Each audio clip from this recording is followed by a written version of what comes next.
everybody, welcome back. Today we're going to be doing a cooking video. Not put one out in a little while, but yeah, in today's video it is one of my favourites. So this is chicken and chorizo risotto. You can see all the bits behind me. Now I haven't actually made this before. It's always been my partner Sophie. She's the one that found this recipe, made it, and I've bugged her into obviously giving it me. It's gone into my permanent little book that I bought blank, and then you fill it in with your own fun recipes. So this is my first time making it. I really hope it goes well because it is so nice. So whilst we're waiting for the oil to heat up, you need 2 chicken breasts, which we've got over here. I've taken them out the freezer. I don't buy those frozen ones already, but always buy meat in bulk and freeze it. Yeah, you need an onion, a large onion or 2 small, a red and a yellow pepper. I use 1 whole chorizo, 1 1/4 pint of veg stock, sweet corn, and then you'll need like some basmati rice, handful of peas, it's Parmesan cheese obviously because we love cheese in things, and yeah, let's get on with it. So the first thing we're going to do is, now that the pan is basically heated up, we're going to stick all the pepper in, and we're just going to fry it off, get it cooked a bit until it starts to brown around the edges. So I'm just going to make sure it's all on the surface of the pan. That is lovely. So we're just going to fry that off first. Right, so the pepper's now been in for several minutes, and I'm purely just getting all of it impatient. This is the best frying pan you can get. It's non-stick, it's brilliant. We're about £35, it's Tefal. It just, everything takes forever to cook, but it's only the pepper. Obviously it's the chicken that matters the most. So I'm going to put that back onto the same plate it was just on. Now, into the pepper pan, onion. You can add a bit more oil just to get it going if you want. It's completely up to you, but you don't really need it. So now obviously we're just going to fry this off a little bit. So that's fairly browned and it's quite soft now, so that cooked a lot quicker than the pepper, so maybe the pan's actually finally getting hot. So we're going to put that all back onto this plate again, the empty one that the onion was on, and now we can really get cooking. So now we need a chicken breast, which we've got right here, obviously just off camera. So instead of messing around, mucking up me chicken, me chopping board with bloody salmonella, I always just now use tongs, get it over and chop it straight in. It's just easier. Do the pieces as big and as small as you want. I don't do them too big because I've got like small children that eat this, and I don't want them struggling too much with big chunks of chicken. But yeah, so I'm going to get this all chopped up now and in here. That's it, it's all chopped up and in. It's nice and easy. It's just the way I prefer to do it, to be honest.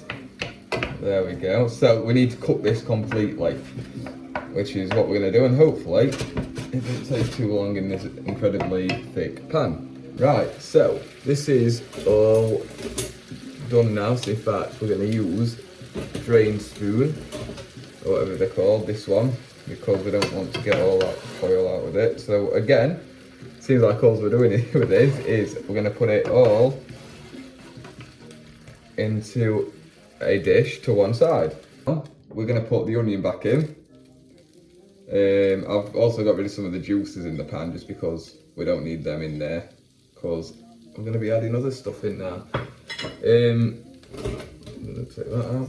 So I'm just going to quickly move that about a little bit. There we go. And now into here we're going to add in the basmati rice, 1.5 cups. And I know what you're thinking probably of, you know, it being dry. Trust me, we've got this. So we're going to stir that in like that, and it just says to fry it for a couple of minutes, and then we're going to start ladling stock in. So don't worry, we're not just going to be crunching on dry burnt rice. Right, let's give it a quick stir and smooth it out again. Obviously not a great deal happening because it's, like I said before, it's just dry rice. But now we're going to start adding the 1 1/4 pints of veg stock. 1 ladle at a time, it says. So that's exactly what we shall do. So just put it in and then stir it and make sure it's all absorbed before adding in the next ladle. That's what we're gonna do now. Right, so that's all soaked in. So now we need to put everything else in. So we're gonna start with the chorizo, the cooked chicken, peppers, the whole tin of sweet corn. And for the peas, well, frozen peas, I've got half of the sweet corn can. I normally do like to do it the same amount as the sweet corn, but I didn't realise we were running a bit low. Obviously, because the cold, they've just got completely stuck to the bottom of the can. There we go.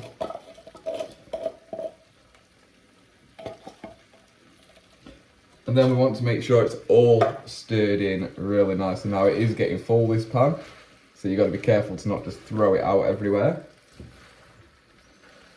Another 5 minutes, probably stir it every one, just to make sure it's all cooked through. And then we can add the parmesan. We also want to make sure all the chorizo juices are getting heated up and running in with all the rice, because it makes it just taste so nice and smoky as well. So yeah, hey then, here we go. We're at the end now. So last things, a good knob of butter straight on top there. Move that to one side. And of course a very, very generous amount of Parmesan cheese, because, well, I'm just a straight up cheese whore. Obviously, again, we need to get all of this stirred in. Oh, it smells fantastic. It's cooking so well. This new pan is perfect size though, because my partner used to do it in the in our old frying pan, which just didn't have the size. Right, anyway, we're gonna get this stirred in. It is a good old chicken and chorizo risotto. It's looking good. Now, when I've had this in the past, when Sophie's made it, it's been beautiful. So, of course, we're gonna have to dish it up and give it a good old try. So, here we are. Perfect, absolutely beautiful. It's nice and it's stuck together. It's good so far. Obviously, what it comes down to, don't matter how it looks or feels or whatever, it's about the taste.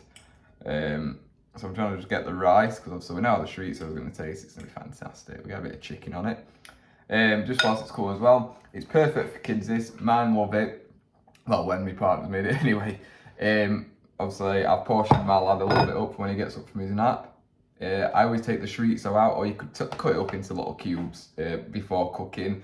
Just because that's a tough sausage, it's tough meat, and I don't ever want him to choke on it. But I keep the chicken in, because obviously a bit of protein, then there's all the peppers, sweet corn, peas, it's just all goodness.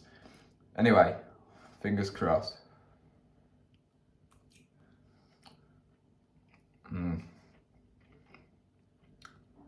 Perfect. Sophie, don't need you anymore. Of course I do, she makes the best brownies in the world that I'd never be able to do. Yeah, obviously you can season it a bit, chuck a bit of smoked paprika in, put whatever you want in, whatever like your taste is, add it to it, because it's there to be done. Obviously I don't really put any salt in it, because it's got the stock and it's got some butter in, and then it's got the cheese in as well, so it doesn't really need it. But yeah, you're more than welcome to add whatever. But so good. Right, I'm gonna go finish that off. Thank you so much for watching. I hope you enjoyed this. This is one of my favourites. Obviously, other stuff's gonna be coming again soon. Snoop Dogg, slow cookers, the slow cook Sundays, sorry, the Snoop Dogg cookbook. We've got the baking, everything. It's gonna be all coming back again soon. I just fell out of love with cooking a little bit recently, and it took me a minute or two to force myself back to it, but I really do enjoy it. So yeah. Obviously, if you did enjoy this video, leave me a like, drop me a comment, let me know what you think of this, let me know if you've got any good recipes for me to try out, because I'm always up for something new. And yeah, subscribe, and hopefully see you in the next one. Bye bye.